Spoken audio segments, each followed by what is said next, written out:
Question 1. Write 6,819 to the nearest thousand. Well, we've got our units here, then we've got our tens, then here's the hundreds, and this one is the thousands. So if we want this to the nearest thousand, well, it seems to be 6,000, doesn't it? But don't forget, when we round, we look at this number after the number we want to round it to. And if this number here is a 9, an 8, a 7, a 6 or a 5, then it increases this number by 1. But if this number is a 4, a 3, a 2, a 1 or a 0, it has no change. So the answer would not be 6,000 to the nearest 1,000, it would be 7,000 to the nearest 1,000. Question 2. Write these temperatures in order. Start with the lowest temperature. Well, if we draw a number line, say going from -10 all the way through to say 10, then 0 is going to be here. So we can put 10 on the number line, there it is, 10 degrees centigrade. And then if we think about it, halfway between 0 and 10 would be 5 degrees centigrade, and that's not shown on here, but here there's -5, so -5 will be halfway between 0 and -10. So a -5 degrees centigrade is going to be there. Now, if you think about it, here's 3 degrees. Now if this is 5, then by estimation that's about 4, 3 and so on. So there's 3 degrees there. And then 7 degrees, well that'll be closer to 10, so that's around here somewhere. And that just leaves -2. Well, if here is 0, and if we go back 1, that'll be -1, -2 will be around here. So start with the lowest temperature and we put them in order. So there we go, -5, -2, 3, 7 and 10. So that's one way that a simple number line can help you. You may not need it, you may be able to do it without. Question 3. Write 0.075 as a fraction. Give your fraction in its simplest form. Well, I use an FX 85 GT Plus. They're quite a cheap calculator from Casio, and funnily enough, when I put 0.075 in and press equals, I get 3/40, which would be the answer. Now, for 2 marks, I'm just not quite convinced that just putting it into your calculator and pressing equals would give you the 2 marks. It might give you 1 mark. So what I would do is, I would take the fraction, the decimal rather, and I would think to myself, well, 75 whole ones, that's just 75. 75 tenths, well that would be 7.5. 75 hundredths, well that would be 0.75, and so 75 thousandths would be the fraction equivalent of 0.075. So if I take the 75 thousandths, this is where you can use your calculator. You can say, well, how many 5s go into 75? Well, you can divide 75 by 5 on your calculator and you'll get 15. And then you can do the same to the bottom and you'll get 5 lots of 200. These would cancel because, don't forget, 5 divided by 5 is just 1. So that's just the same as 1, 5/5. And then you can say to yourself, does 15 and 200 have anything in common? Yes, they do. You can say that the 15 would be 3 times 5, and the 200 would be, well, how many 5s in 200 do you think? Well, it's going to be 40 times 5. And again, 5/5 cancels and you're left with 3/4. So you can use the calculator straight away, but I doubt if it would get you the 2 marks. I think you'd have to show a little bit more working out, even if you just said, okay, 75 thousandths, and then maybe what you could do is divide both sides by 25 top and bottom, and you'd have 3 times 25 here, and then you'd have 40 times 25 here, and just a simple cancellation would probably be enough. Question 4. Find the value of 5 to the power 4. Well, 5 to the power 4 means that you'd have 5 times by itself again, times by itself again. Now, this is the same as 5 to the 1 times 5 to the 1 times 5 to the 1 times 5 to the 1. So how many powers of 5 do we have? Well, 1, 2, 3, 4. So all we have to do on our calculator is either 5 times 5 times 5 times 5, which would be 25 times 25, which is 625, or you can just type in 5 to the power, and the button I use for the power looks like this, and that would give you the answer 625 straight away. But some people complain saying, well, you've got a calculator, just use it. I suggest that you kind of understand what's going on behind the scenes. Don't just type something into a calculator if you're not quite sure what it means, okay, because you'll not learn much from that. Question 5. It says here that there were 720,000 babies born last year, and it says 1 in 3 of them are expected to live to 100 years old. Well, 1 in 3 is the same as 1/3, so we want 1/3 of those babies would be expected to live to 100 years old.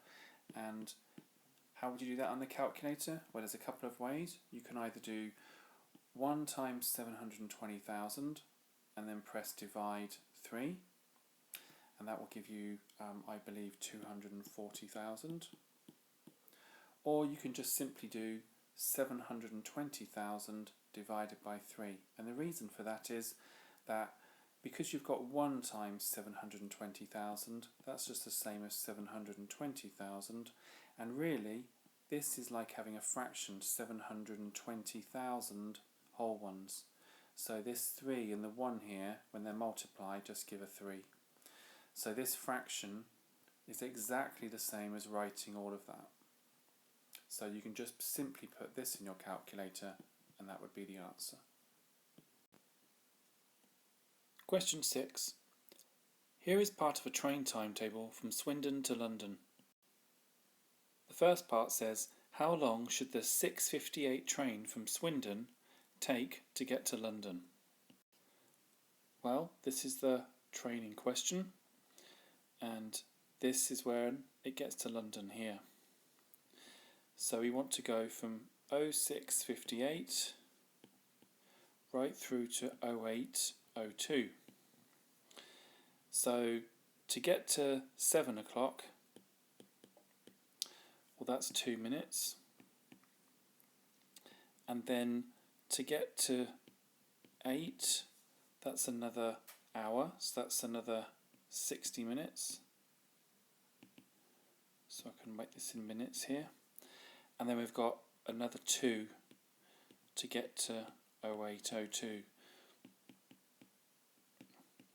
So if we want it in hours and minutes, then we can say there's 1 hour here, and then 2 4 minutes. So that would be my answer. Claire says, all these trains take more than 1 hour to get from Swindon to London. Is Claire correct? Well, let's have a look at this one first.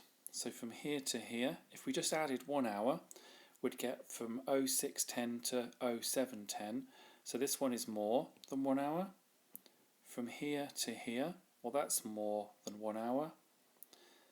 This one is more than an hour as well. This one we've already done, we know that to be true. This one here is more than an hour. But look at this one.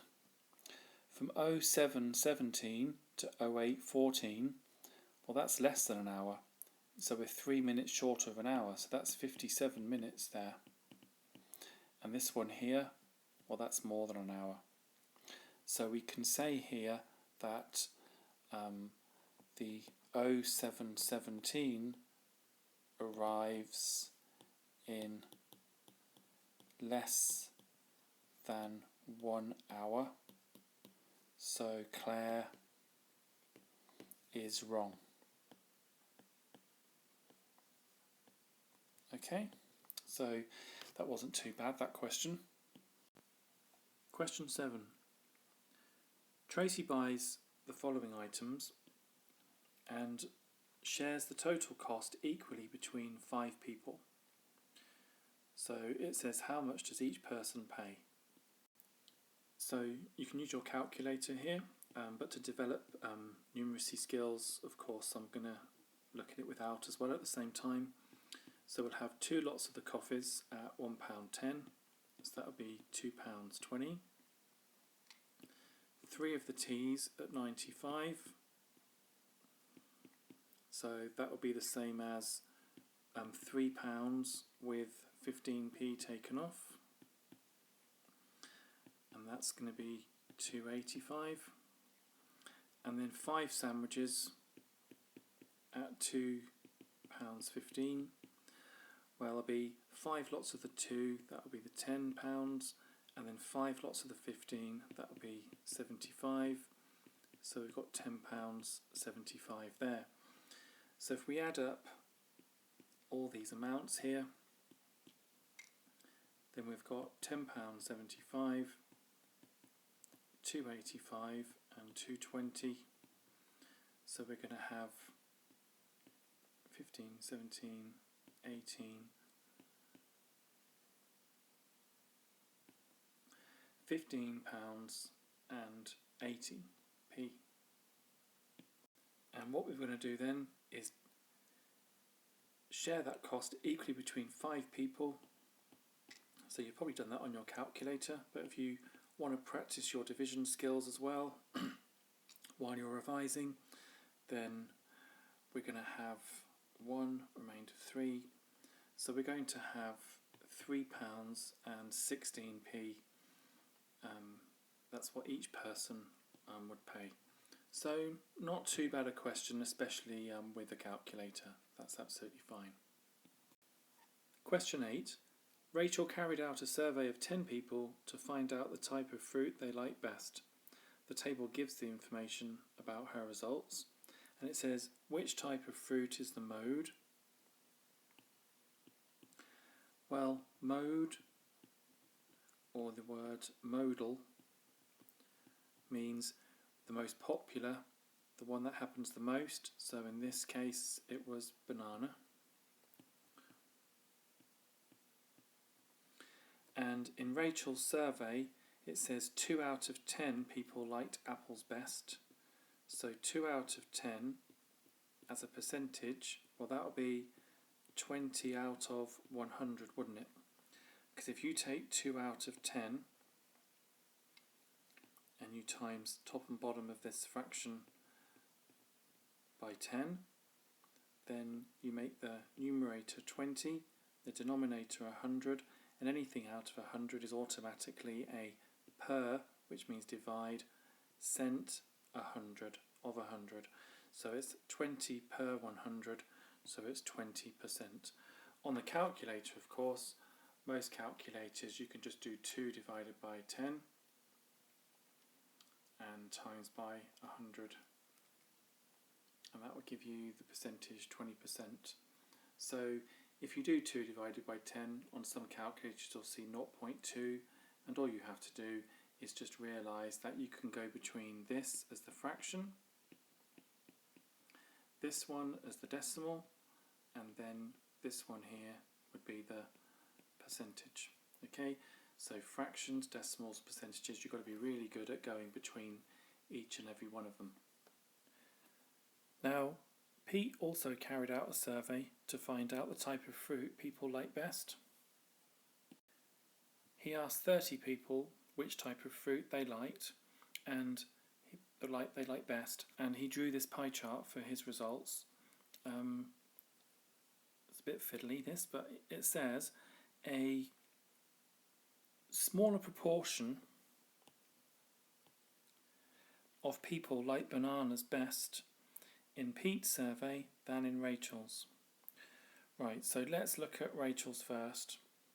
Now, out of the 10 people that she asked, 5 out of the 10, which is a half of them, or 50% of hers that was surveyed preferred banana. But out of these 30, you can see here that banana does not have half, because if it was half, it would be this much. Okay? And you can see clearly from the pie chart shown that it's not the same proportion, it's less. So a smaller proportion of people like bananas best in Pete's survey. Yep, that's true, and you can explain how that's done in words yourself. I've just shown you in terms of the diagram. Okay, so you've just got to be able to put that in words and just write in a very few simple sentences, and you'll get the marks for that. Okay, so that's that question done. Question 9. It says the smallest angle of a triangle is 25 degrees. The triangle is enlarged by a scale factor 3. So if we had a triangle where its smallest angle was 25, let's just say there it is, that's 25 degrees there. And it says the triangle is enlarged by a scale factor 3. So to enlarge a triangle means they're going to be similar. So if you made it 3 times bigger,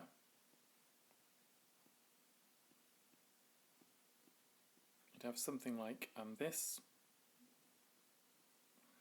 Okay. Now think about it. The angle here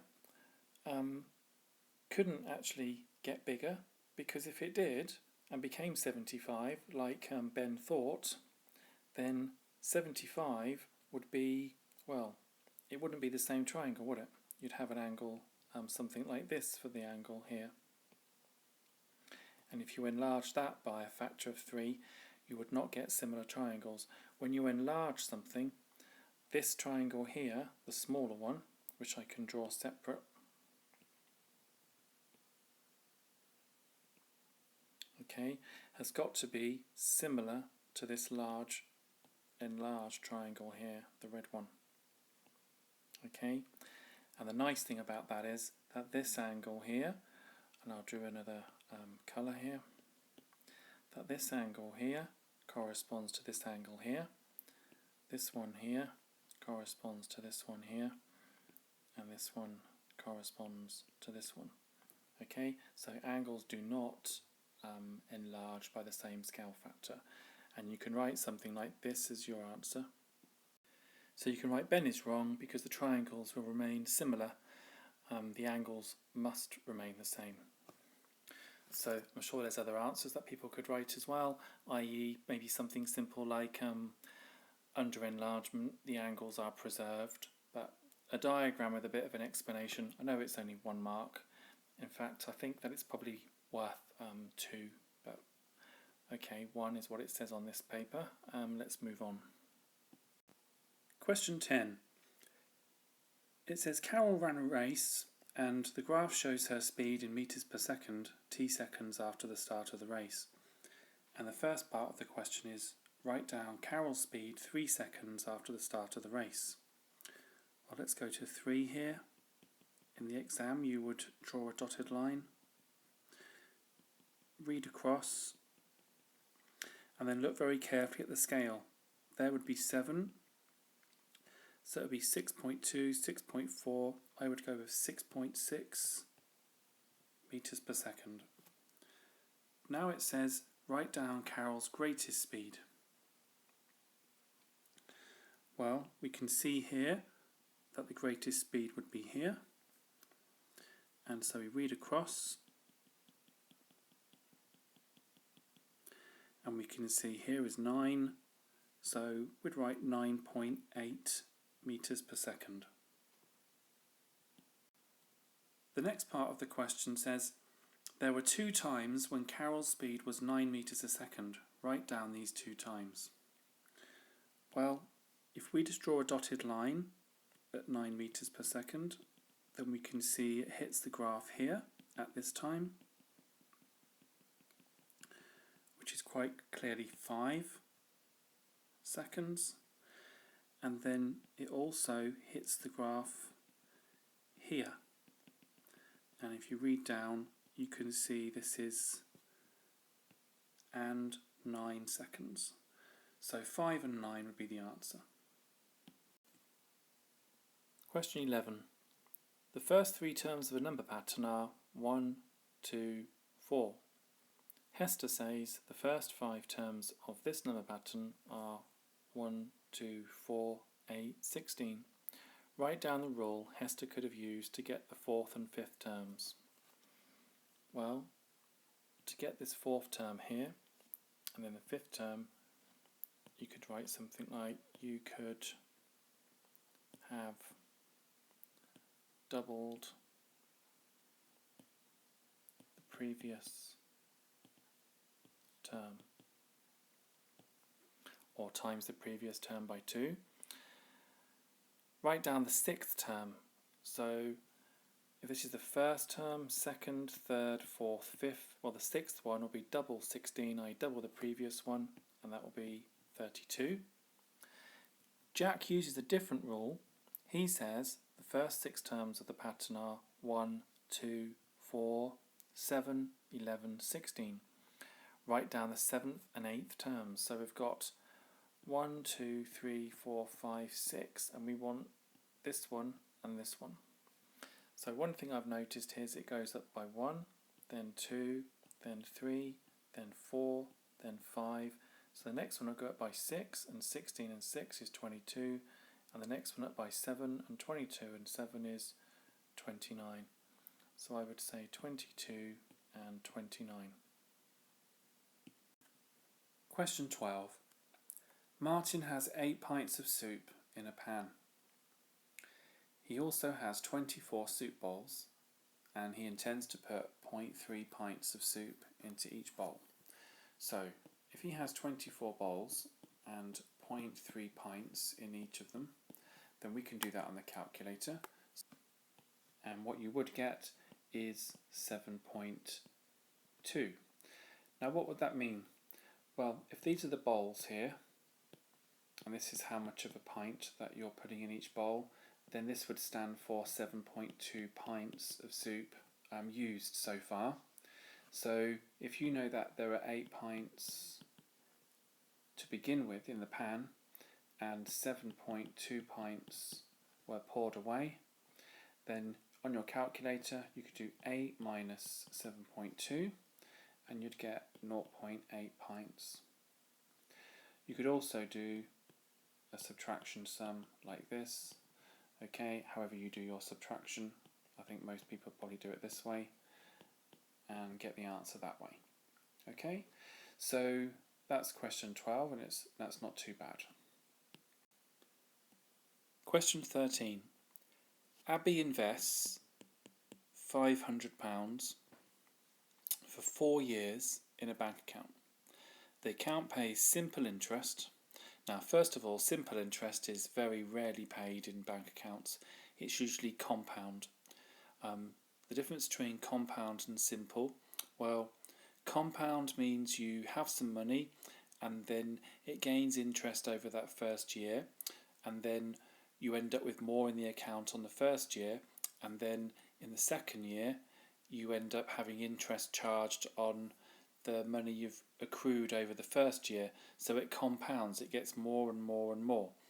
What happens with simple interest is you just get the 2.3% per year, and then you just times that by 4 for how many years. So you end up getting less. So we can work it out here.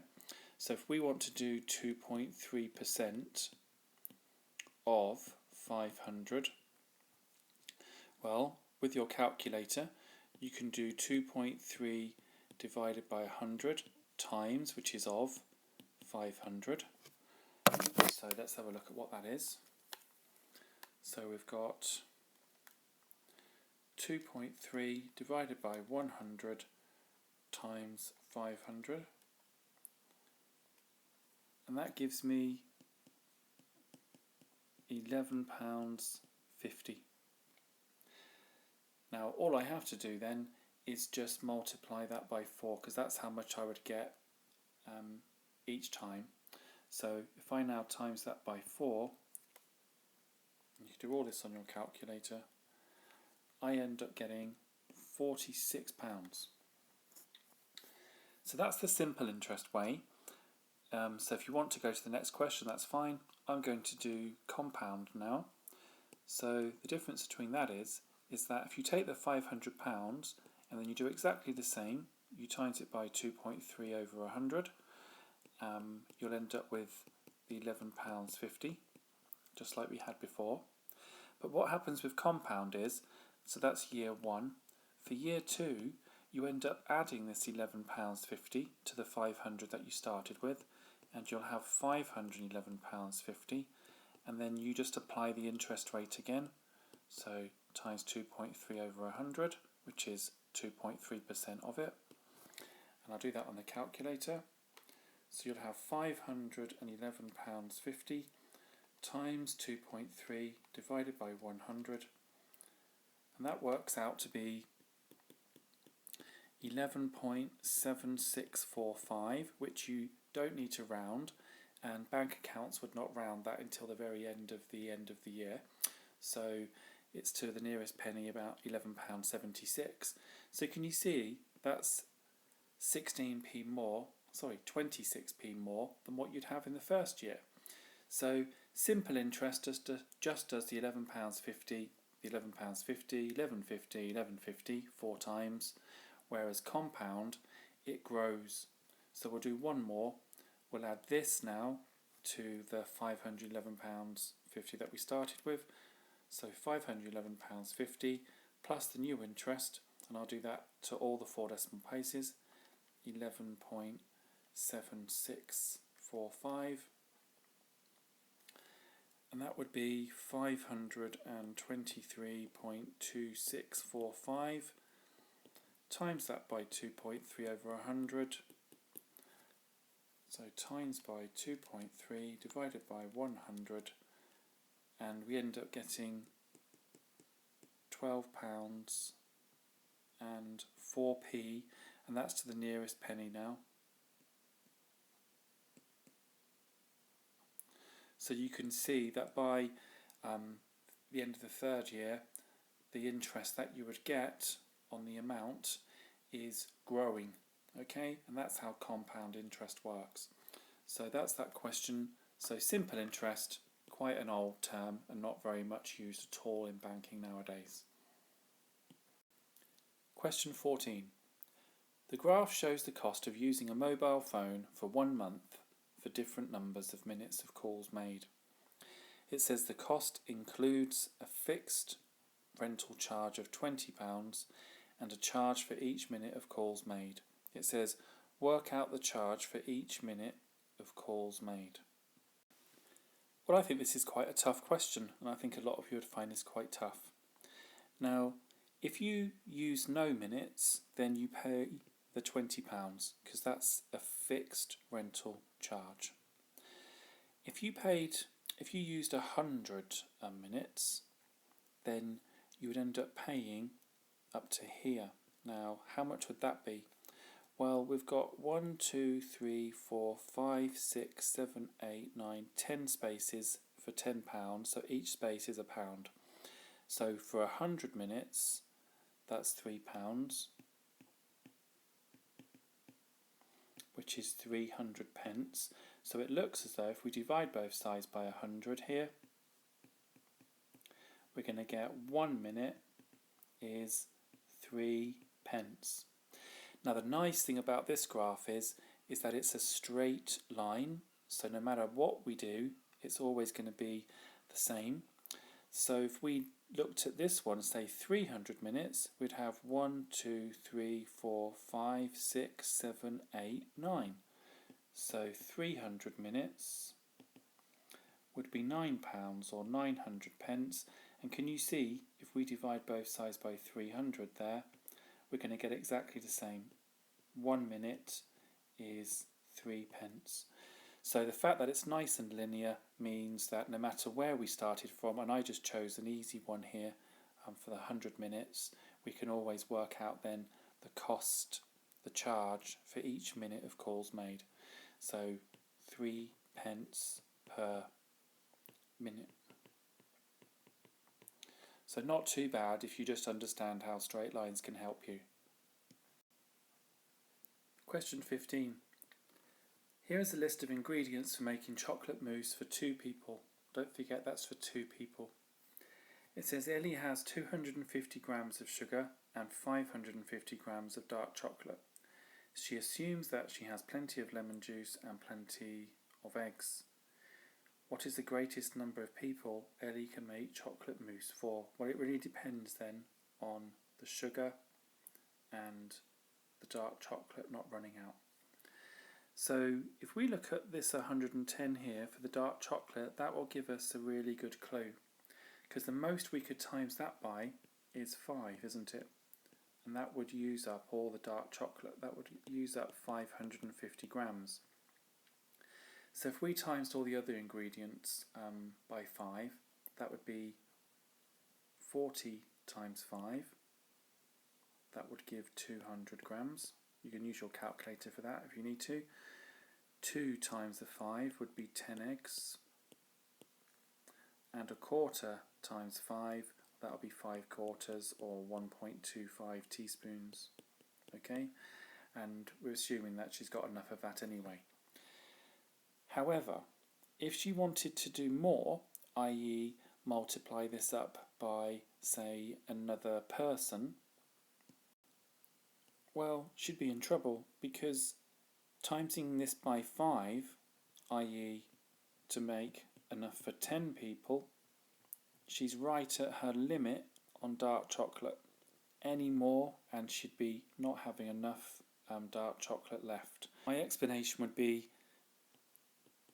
10 people is the maximum, because then all the dark chocolate is used, and that would be my explanation.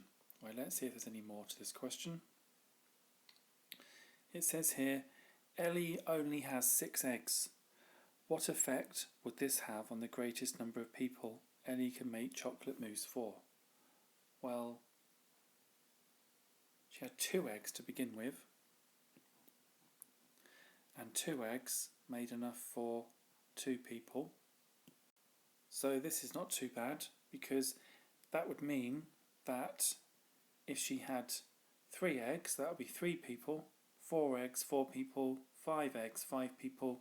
So 6 eggs would be very simple, and we can write our explanation here, and that is 6 eggs would make mousse for 6 people. Okay, so, and that would be our maximum. Okay, so not too bad a question there. Question 16. A sprinter runs 200 metres in 25 seconds. Work out the average speed of the sprinter, and that's in metres per second. So if we've got 200 metres in 25 seconds, if we divide top and bottom by 25, which you can do on your calculator, then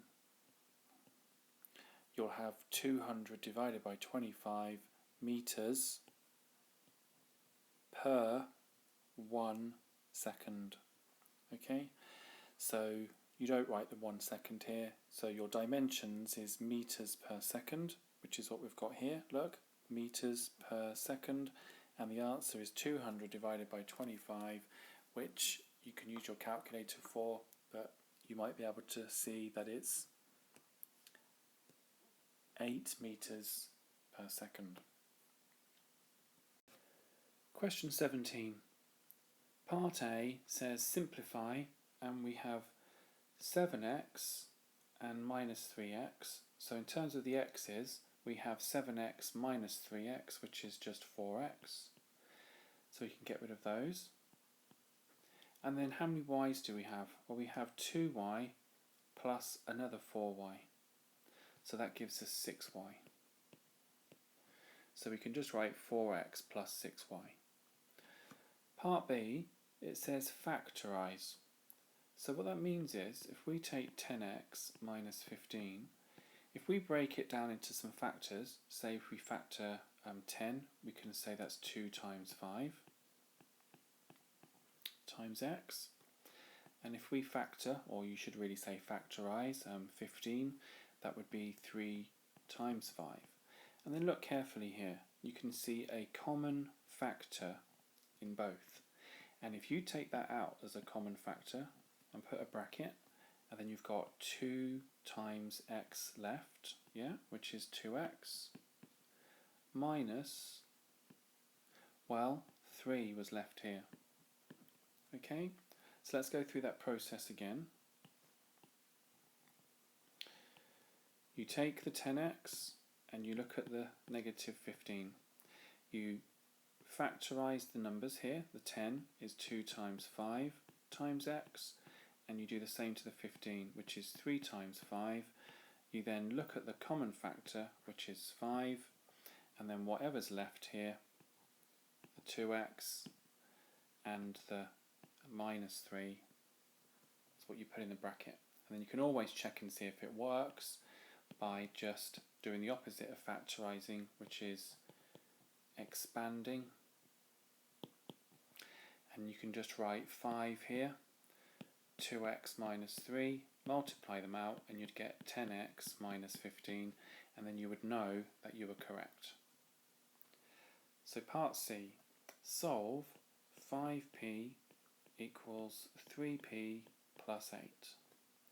Well, the idea is to have p on one of the sides of the equation, and then what's left on the other side will be what we need for the value of p. That's the simplest way of looking at it, and you must do the same thing to both sides because this is a balance, i.e. this side balances completely with this side. So one thing I would do is I would take 3p from here, and that would have the effect of getting rid of p on the right hand side. When I say right hand side, I mean the right hand side of the equation, this being the left hand side. And then I must take 3p from this side as well, because I must do the same to keep the balance.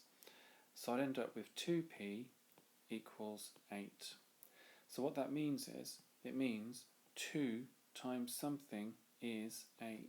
And you could probably think of that in your head and work out the answer and just simply write down p is 4 and you'd be correct. If you wanted to just do the same thing to both sides to get the answer, then because you had 2 times p, you do the opposite to both sides and divide by 2, and then you would just get p equals 8 divided by 2, and you could write that as a fraction and get 4 marks if you wanted, or you could just do 8 divided by 2 and get 4. So p is 4. Question 18. It says there are 64 cards in a pack. Each card is either red or black. And it says the ratio of the number of red cards to black cards, so red to black, is 1 to 1. That means for every 1 red card there's 1 black card, so there's the same number of each type. It says 8 red cards are removed from the pack.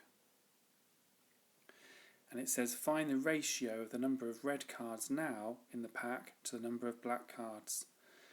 That's quite a difficult question if you're not used to ratio, but here's how I would explain it. If there are 64 cards to start with, you could say for every 32 red, there's 32 black, because you know you can divide both sides of this ratio by 32 and get back to 1 to 1. Now we know that 8 red cards were removed from the pack, so if we take 8 off here, that means that we've got 24 red for 32 black. And all we need to do is just cancel that ratio down into its simplest form. So we can halve both sides and get 12 to 16, halve again and get 6 to 8, and then finally halve again and get 3 to 4. And that's all that's really involved in that question. So it's a bit of common sense, but it is trying to read the question carefully, especially seeing where it says simplest form. Question 19. Here are a 4-sided spinner and a 5-sided spinner, and it says the spinners are fair, which means they've got equally likely chance of landing on each of their numbers, i.e. not biased. Jeff is going to spin each spinner once. Each spinner will land on a number, and Jeff will get his score by adding these two numbers together. Complete the possibility space diagram for each possible score. Well, that's okay then, because we just add these numbers together. So we can get 2 and 2 is 4, 3 and 2 is 5, and so on.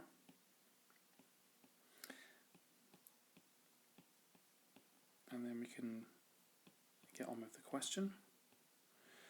So that's 1 mark, a nice easy mark there. And then it says, Jeff spins each spinner once. Find the probability that Jeff gets a score of 3. So let's look at how many 3s there are as totals in here in the table. Well, it looks as though there are 2 3s out of a total possibility space. So we've got 1, 2, 3, 4 by 1, 2, 3, 4, 5 numbers.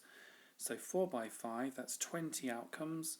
So we've got 2 out of 20 outcomes will score 3. And we can cancel that down. We don't need to, but 1 out of 10 would be fine as well. The next part of the question says, work out the probability of having a score of 5 or more. So let's look at the grid.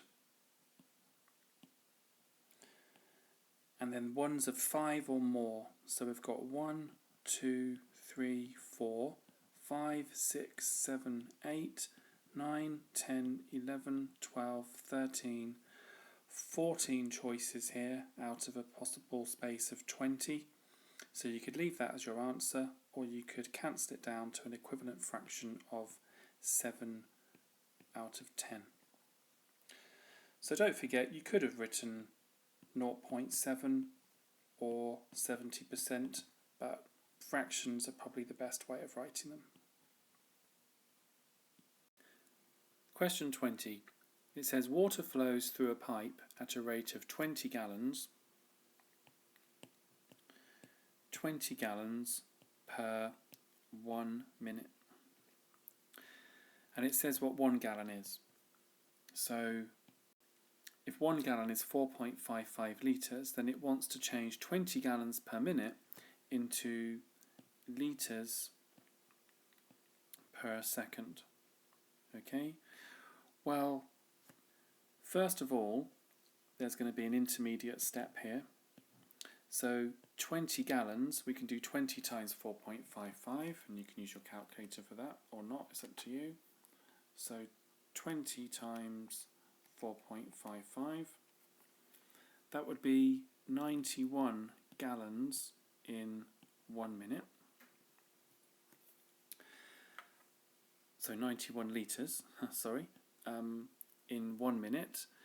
Now, we're nearly there because we've got the litres part of the dimensions. When I say dimensions, it just tells you the units that you're using, so litres per second. And we've got 1 minute, and we all know what that is. It's 60 seconds. And therefore, we've got 91 over 60 litres per second.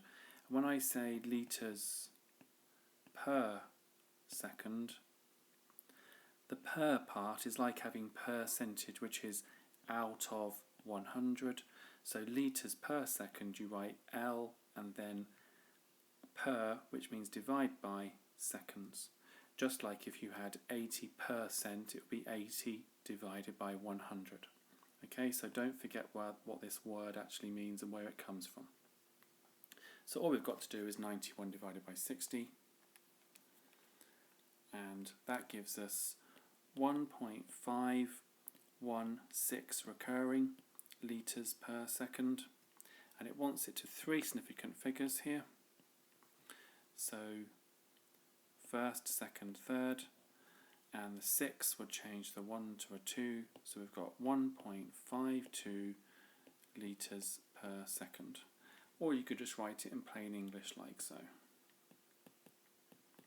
But I would write in here 3SF. Always tell the examiner what you've rounded to. Okay, so that's question 20. Question 21. Find the highest common factor of 32, 48 and 72. Well, one nice way of doing this is to just find the prime factor decomposition of each of those numbers. So we look at numbers which are prime. So the nicest one here, as they're all even, is 2. So that's 2 times 16. But 16 is 2 times 8. 8 is 2 times 4. And 4 is 2 times 2. So we've got 2 times 2 times 2 times 2 times 2. And that's how we can write 32. 48, well, that's 2 times 24. And 24 is 2 times 12. And 12 is 2 times 6. And 6 is 2 times 3. So we end up with 2 times 2 times 2 times 2 times 3. And that's for 48. For 72, that's 2 times 36. 36 is 2 times 18, which is 2 times 9, which is 3 times 3. So we end up with 2 times 2 times 2 times 3 times 3.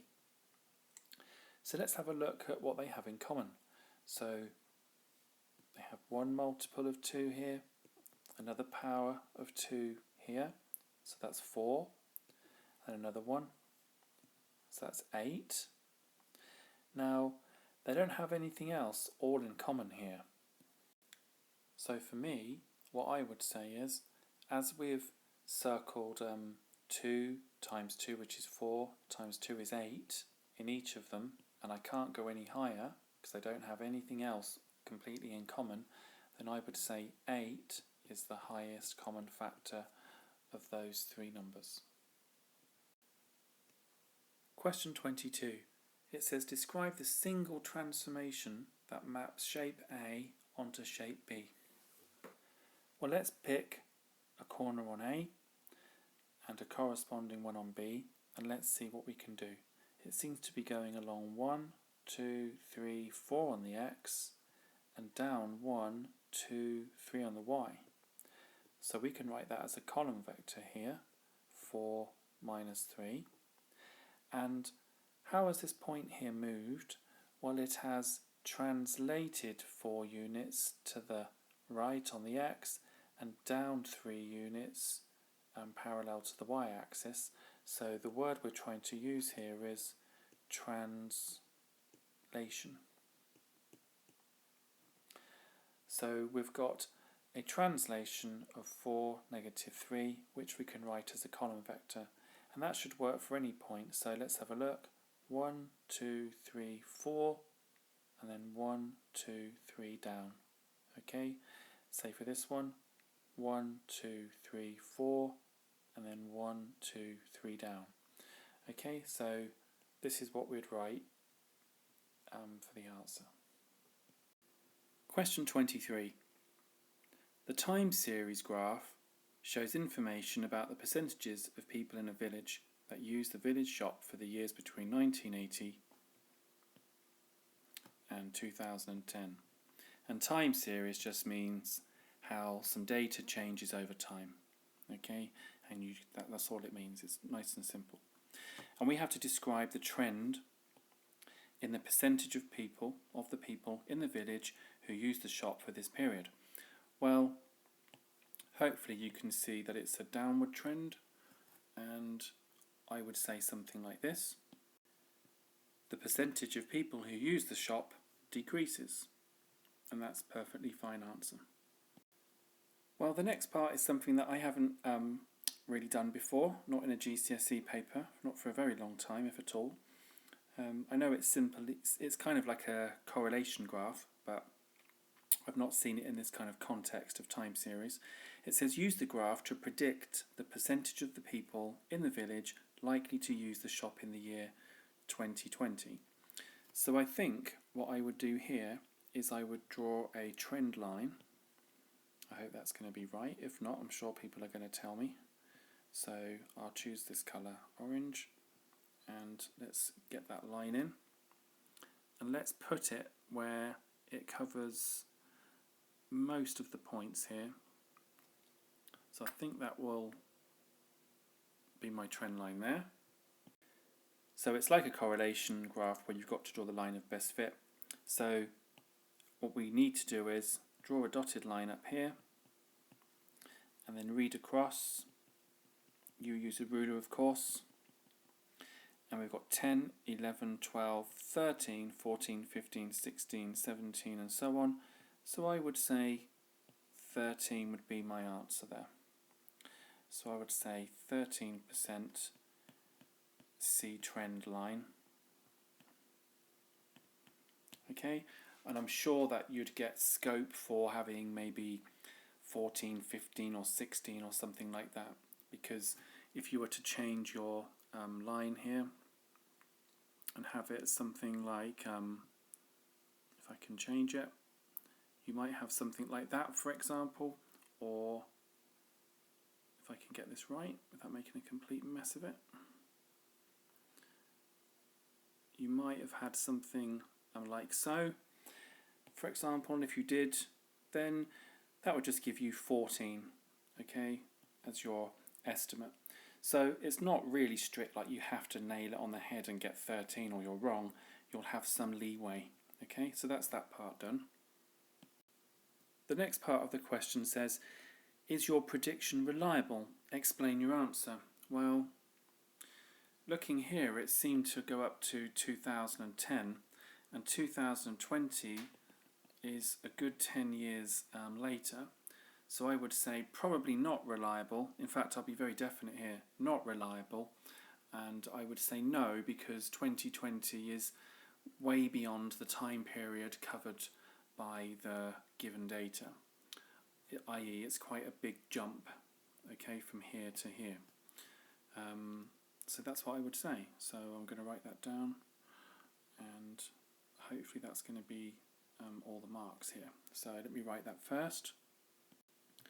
So no, because 2020 is way beyond the time period covered by the data, and you might not need to mention this word here and just cut that out.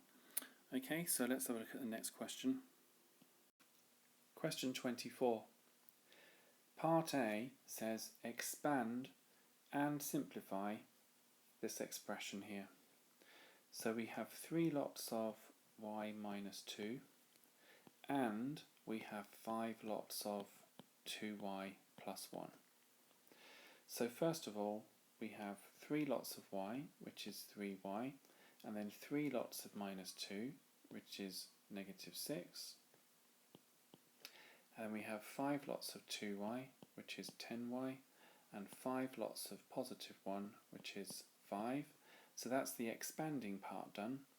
Now we're going to simplify and just put things that have like terms. When I say like terms, things that are similar. So for example, this is 3 lots of y, and this is 10 lots of y. So why would you just say 3y add 10y when you can easily say 13y? And then we have negative 6 add 5, which is the same as 5 take away 6. And 5 take away 6 is negative 1. So that's that one done. 13y take away 1. One way you could have done this is just by looking at this. You could have seen 3y and 10y make 13y, and then you could have seen 3 times, I'll do a different colour here, 3 times minus 2, which is minus 6, and then 5 times 1 is 5, and then collected those together and had minus 6 add 5, and you would have still got negative 1. Simplify now. We've got 5 times u squared times w to the power 4 times 7 times u times w to the power 3. So how many powers of u do we have? Well, there's a power of 1 here, and there's a power of 2 here. So in terms of u, we have 3 powers of u. How many powers of w do we have? Well, 4 and 3 more. So we have w to the 7, and then we just have 5 times 7 here, which is 35. So that's the same as saying 35 u cubed w to the 7. Now, you would probably write these a little closer together, because because you wouldn't want the examiner to think that we'd missed out a sign here or something which was wrong. So I probably wouldn't write it like that, I'd write it like this. However, you could write the answer like this, 35w to the 7, u to the 3, and the reason is because it's a timesing relationship, it doesn't matter which order you write these in. The only thing you should really do in maths is always write the number part first. So you wouldn't write u cubed 35w7, you wouldn't write w7 u cubed 35. Those would definitely be wrong. But this would be fine, and so would that. Question 25. The diagram shows a regular octagon and a regular hexagon. So the fact that they're regular means that the sides are the same length. One's an 8-sided shape, the octagon, and the other is a 6-sided shape, a hexagon. So I'm going to start with the octagon here. I'm going to look at a slice of it, and then I'm going to do the same for the hexagon. And I'm just going to enlarge this here. Now, on your calculator, you should be able to work out that the whole turn here is 360. So one slice will be 360 divided by 8, which you can work out on your calculator, and that should be 45 degrees here. If you do the same for the hexagon, you'll be doing 360, i.e. all around the point. So that's 360 divided by 6, and that would be 60 degrees here. Now, what you can then work out is that in each of these triangles here, these are isosceles, and so is this one. So this one is easy, they're all going to be 60, it's going to be equilateral.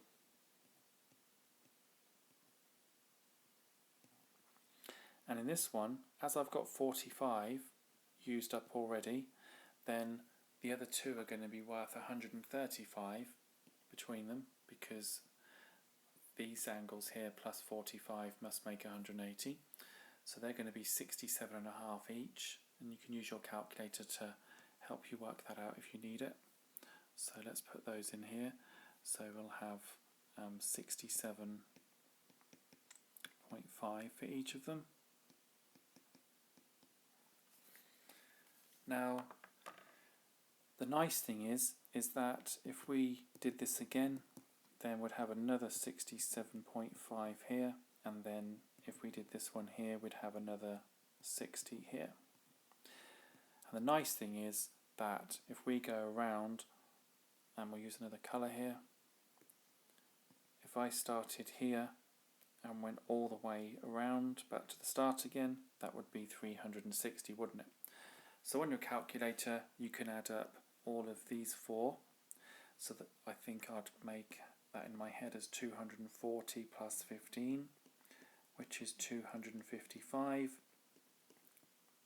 And then I know what's left must be 105 degrees for x. Okay, so that would be my answer. Of course, when you're doing this in the exam, you'd use words like isosceles, but then if you draw the diagram really clearly and you use words like angles around a point equal 360, use a bit of shorthand there, then you should be okay. Your diagram, if done accurately, with your things to show isosceles, for example, and a few calculations, then your 105 as your answer will be clearly understood. Question 26. It shows a Venn diagram, and first of all it's asking you for A union B. So it's what A and B have together as a whole set. So we've got these numbers, and I'll put them in order. We've got a 10, that's in B, but if we want A and B together, then we've got the 10. We've got the 12 here, that's shared by A and B, so that's actually one of these, A intersect B. But 10, 12, 14, 16, I should have written the 15 here, so I'll just change that to 15, and then we've got the 16, and then finally the 18. So that's like the union of A and B together. However, this now means A intersect B. So that's like what they have as an intersect in terms of where they intersect each other. It's like the overlap between them. Okay? And that's clearly 12 and 18 is the intersection there. Okay? So this is okay to remember because it's like the U for union. This one's a little harder, okay, the intersection. Now it says one of the numbers in the diagram is chosen at random, and it says find the probability that the number is in set A prime. Now for me, it's been a very long time since I did Venn diagrams. I'm not going to say how long, but a long time ago. Now A prime to me, as Venn diagrams, is also new to me. It's new on the syllabus. A prime means everything outside of A. That's everything outside of A. So I'm just going to circle those numbers here. So they are not in A. So it says the probability that the number is not in A, i.e. A prime, well, that would be 1, 2, 3, 4, 5, 6, 7 of those numbers that are outside, out of how many numbers there are altogether, which is 1, 2, 3, and the 7 is 10. So I would say 7 out of 10 probability, or 70%, or 0.7 would be the probability that the number is in set A prime. Question 27. Quite a difficult question. It says, on a farm, the number of cows and the number of sheep. So if we have cows to sheep, that's the ratio of 6 to 5. And then it says the number of sheep and the number of pigs. So sheep to pigs is 2 to 1. The total number of cows, sheep and pigs on the farm is 189, and it says how many sheep are there on the farm. But I think automatically, having not done a question like this before on EDEXCEL, this is a new type of question, I would think what links both statements, and what links both statements is sheep. So if we can try and get these numbers the same, then we're on a winner. So I think with this ratio, I'm going to double it. So that's the same as 12 to 10, 6 to 5, 12 to 10. And then if I times this one by 5, both sides, I'd have 10 to 5. So now I've got a link between them. So I can say that the ratio of cows to sheep to pigs is 12 here for the cows, 10 links both of them, and pigs 5. Now I can look at this total here. The total number of cows, sheep and pigs on the farm is 189, and then I treat this like a normal ratio problem. I see how many parts it's split up into, so 12 and 10 and 5. Well, that's 27 parts. I have 189 animals altogether. So we can see how many it is per part. And I'll do 189 divided by 27 on my calculator. And that is 7 animals per part. That's 189 divided by 27. And then it says how many sheep are there? Well, there's 10 parts here, and each part is worth 7, so there'd be 70 sheep. So not too bad if you actually try and get one of the parts of the ratios linking both statements together. Question 28. It says the arc ABC, here, ABC, the curved part, is a quarter of a circle with centre 0 and radius 4.8 centimeters. And it says AC here is a chord of the circle. It says work out the area of the shaded segment. And we've got to give our answer to three significant figures. So we can use the calculator here. You can use it as we go through the problem. I'll try not to, because I don't like having to depend on the calculator too much. And I know I get complaints from people who say, it's a calculator paper, use a calculator. Well, I argue the opposite, because I'd much rather not be dependent on one and only use it if I have to. But it's a personal choice, it's really up to you. So let's get going on finding the area of the quarter circle. And we know that the area of a circle is pi r squared. So we know that an area of the quarter circle is going to be pi times the radius, in this case 4.8 squared, but we want a quarter of it. Okay, and what I'm going to do is I'm going to use that calculator now. So I'm going to put that in, and I get 4.8 squared times pi,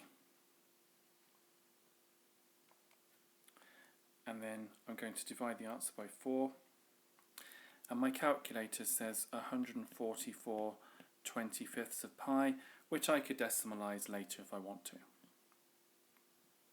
So that's the area of all of this part here. So all I wish to do now is just take the area of this triangle away, and I should have this part here that I need. So the area of, and I'll do this in a different colour, the area of the triangle is going to be base times height halved. So you can imagine that this was a square where it's 4.8 by 4.8. So we can go 4.8 times 4.8 halved. And I use my calculator for that. So 4.8 squared, and then divide that by 2. And I get 288/25. That's what my calculator does, it just puts it into a fraction. So what I'm going to do is, I'm just going to take the area of the circle, which is 144 pi over 25, and I'm going to take the area of the triangle away. So I end up with a common denominator here, and then the numerator will be 144 pi minus 288. Now, a lot of you will be saying, well, just use the calculator and just get the answer and move on. But you'll miss out on certain techniques here which will serve you well later on. Because if you look at the numerator, 144 is a factor, so we can take out pi and then minus 2 here and divide that by 25 and call it units squared. Now I'm going to use the calculator to work out the answer that the question would like, and that's three significant figures. So I'll have 144 brackets pi minus 2 close bracket divide by 25, and I'll get 6.5755736685, and I want that to three significant figures. That's what the question wants. So it will be 6.58, because this 5 would have an effect on the 7, units squared, and I'm going to write that to 3 SF, and I've just noticed the units is centimetres, so I should write this really. Okay, so that's how I would work out that particular question. Question 29. ABC, here, ABC is an isosceles triangle with BA equal to BC. D lies on AC, and it says that ABD is also an isosceles triangle. So ABD is an isosceles triangle with AB equal to AD. So we can also put this on here and this on here. It says angle ABD is 72 degrees, and you've got to show that triangle BCD here is an isosceles triangle. So let's have a look at what we've got.